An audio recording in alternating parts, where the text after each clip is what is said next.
Have you ever been in a hot box where the smoke is so thick that you can't even see the other people that you're seshing with, even if they're a few feet away from you? Whether you're in your car, you're in a room, or you're in a grow tent. I don't know if you're in a grow tent with other people. But hotboxing is like a classic stoner pastime. Many of us have done it. Many of us will do it again in the future. But does hotboxing actually make you higher? Well, for those of you that don't know what hotboxing is, it's pretty easy to explain. You basically just get yourself in an enclosed space and smoke enough so that the smoke lingers all around you and that you just keep rebreathing in the secondhand smoke. People do them in their cars is one of the most common places, which I don't recommend, especially if you're not in a legal state. If you're hotboxing your car and you get pulled over, your car smells like weed. But you could hotbox in a smaller room. Some people do them in closets or in their bathroom. They'll get the shower going, so they got the steam box, a little steam with the smoke going on. I have a video on my channel where I hotboxed a little 2x2x5 tent, tiny little thing I can't even stand up in, and I hotboxed the shit out of it. I couldn't even see my hand like a foot away. There was so much smoke in there. But does it actually get you higher? This is something I got asked about on my Twitch stream the other day, which if you don't follow me on Twitch, you're missing my smoke sessions. I go live after 9 p.m. Eastern, so come smoke with me. But I have my opinions on this. I used to do a lot of hotboxes in the past. Anytime I would have friends visit when I lived in Colorado, I made it a point to hotbox certain rooms in my house just because I thought it was fun. But I've transitioned out of doing that more and more because I realized it wasn't really making me that much higher. Well, apparently a few years ago in 2015, the Johns Hopkins University of Medicine decided to test the effects of secondhand cannabis smoke or weed smoke. And the test results are the secondhand smoke does make you a little bit higher. They were able to test people who didn't smoke for THC, and people that were in a room that was hotbox who hadn't smoked themselves had THC in their system. So if somebody's never smoked, it's possible that they could sit in a hotbox with you and they could get high from it. But honestly, if you smoke every day, if you do dabs, if you do big bong rips, you sitting in somebody else's hotbox without you smoking, probably not going to get you high to a point where you would notice. And really just think about this. When we inhale the smoke, we absorb most of the THC right away. So when I blow it out, what's left? A very mild version of the smoke, a very low amount of THC that might be lingering in the smoke. Do I really want to get high off that? I used to do hot boxes with joints. I would get Moonrock joints. They had a decent amount of THC between the oil and the keef and the flower in there. And I used to hotbox my office back in Colorado quite often. I'd shut the door, smoke a couple of those, and it was just smoky everywhere, looked nice and cool. And then I'm thinking to myself, there's a lot of paper in this joint. Is just the smoke from the paper in here lingering as well? Probably. But one of the things to consider about a hotbox, especially if you're in a nice small area and the room is sealed, there's not a lot of ventilation, is every hit you take, the more smoke you put in the air and the more you're in there breathing, the less oxygen in the room over time. If you're feeling a little bit extra high, you might just be a little bit lightheaded. Every breath you take is getting less and less oxygen over time. It's like people that hold their hits in for 30, 40 seconds and they think they got higher because they're a little bit lightheaded. You're really just depriving yourself of oxygen. Now, it's easier to hotbox a room with smoke, but you can do it with dabs. But dab vapor, in my experience, dissipates a little bit quicker. You don't see it in the room. It doesn't linger as long. But bong smoke, joint smoke lingers a long time. So they can create a cool feeling. It's cool being in a smoky room, but if you're in a super smoky room and it's not ventilated, you're just getting less oxygen over time if you're adding more smoke to the air. So it's fun, right? It's a thing that you do when you're younger, most likely. It's like kids hitting blinkers nowadays. Obviously, it's not the best way to do it, but you're trying to impress other people. You're trying to do stuff.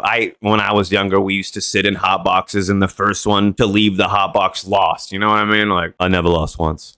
But you turn it into a little game or a little challenge. It might be fun for some people, but really, you got to think about what you're doing. You're just depriving yourself of oxygen. Well, I appreciate you watching and hanging out with me. Don't forget to follow me on Twitch for my smoke sessions. Also, do you follow me on Instagram? I'm trying to post more bong rips over there because we can't really do them in the videos here on YouTube. So make sure you follow me on IG. That's Cewpins420. And if you want to hear about the time that I bought an ounce for 25 cents, check out this story. I actually hotboxed my room a little bit with some of that weed. I don't really hotbox anymore. Have a lit day, my dudes.